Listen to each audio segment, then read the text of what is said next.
Hello friends, this is Dr. Arundhati and you are watching me on YouTube channel Ask Dentoface।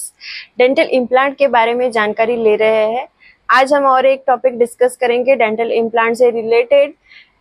Dental implant हमको पता है कि ये एक स्क्रू है जो बोन की हड्डी में जाता है, और अगर आपको दांत नहीं है तो वहाँ पे हम डेंटल इम्प्लांट की सहायता से फिक्स दांत लगा सकते हैं। एक दांत नहीं है, दो दांत नहीं है या फुल माउथ भी दांत नहीं है, और अगर आप फिक्स दांत चाहते हो तो हम डेंटल इम्प्लांट की सहायता से फिक्स दांत ले सकते हैं। लेकिन ये जो स्क्रू है इसमें भी दो टाइप होते हैं। तो अकॉर्डिंग टू, जैसे अभी अपना ह्यूमन बोन है, जो हड्डी होता है, ह्यूमन का बोन होता है, वो दो पार्ट में रहता है। उसमें जो आउटर कवरिंग है वो कड़क होता है, हार्ड होता है, जिसको हम कॉम्पैक्ट बोन कहते हैं, और जो अंदर का होता है उसका पोर्शन वो थोड़ा सा स्पॉन्जी होता है, उसे हम कैंसरस बोन कहते हैं। तो बोन जो है, ह्यूमन बोन, दो पार्ट में डिवाइड होता है उसके स्ट्रक्चर में।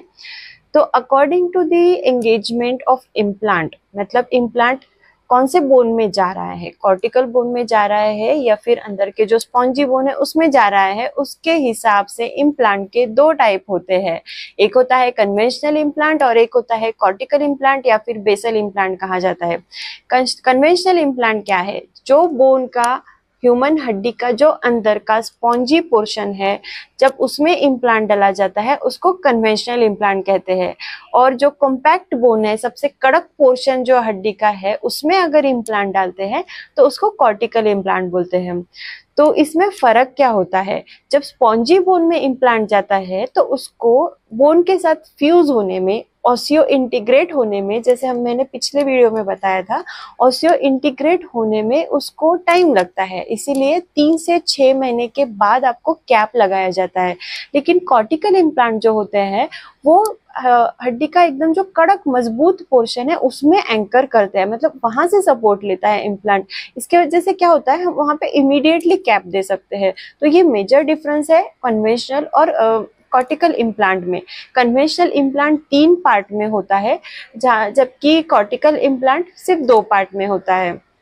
तो ये मेजर डिफरेंस है, आपने अभी जाना है कॉर्टिकल इम्प्लांट और बेसल कन्वेंशनल इम्प्लांट में। लेकिन अभी कौन सा इम्प्लांट का प्लेस किया जाए, या फिर अगर आप डेंटिस्ट के पास जाते हो और आप बोलते हो कि मुझे इमीडिएटली दांत लगा के चाहिए, आप मुझे कॉर्टिकल इम्प्लांट ही दे दीजिए, मुझे कन्वेंशनल इम्प्लांट के लिए नहीं जाना है, तो ये एक्चुअली डिसाइड होता है आपके एक्सरे को देख के, या फिर आपको कितने दांत लगने हैं।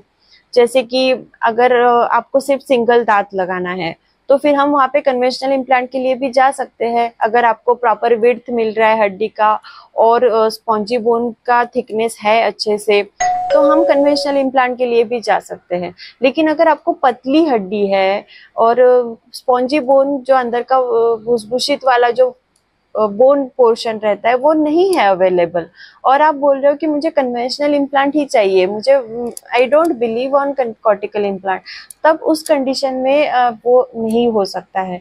तो आपका एक्सरे, सीबीसीटी, इनका सब स्टडी करके आपका हड्डी का थिकनेस कितना है, विड्थ कितना है, ये सब डिसाइड स्टडी करके प्लान किया जाता है कि कौन सा इम्प्लांट आपके लिए सही रहेगा। लेकिन हाँ, कॉर्टिकल इम्प्लांट में आपको इमीडिएटली दांत मिलेगा। कॉर्टिकल इम्प्लांट इमीडिएट दांत उनके लिए बेस्ट है जिनको मुंह में एक भी दांत नहीं है, या फिर कुछ काफी सारे दांत, एक रीजन के 5-6 दांत नहीं है। और अगर 1-2 मिसिंग टूथ है तो फिर आप कन्वेंशनल इम्प्लांट के लिए भी जा सकते हो। इमीडिएट लोडिंग चाहिए तो कॉर्टिकल इम्प्लांट के लिए जा सकते हो। बट बेटर है, let your doctor decide which implant to put in your mouth. तो ये मेजर 2 टाइप के इम्प्लांट्स होते हैं, और अकॉर्डिंग टू स्क्रू टाइप और अकॉर्डिंग टू आप कौन से बोन में वो इम्प्लांट जा रहा है।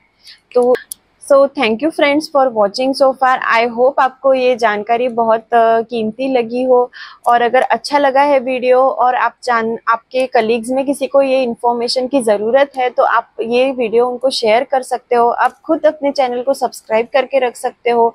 और भी डेंटल इम्प्लांट के रिलेटेड और बाकी भी डेंटल ट्रीटमेंट के रिलेटेड वीडियोस आने वाले हैं, तो आप बेल आइकन दबा के रखिए, और जो भी आपके डाउट्स हैं वो कमेंट सेक्शन में डालिए।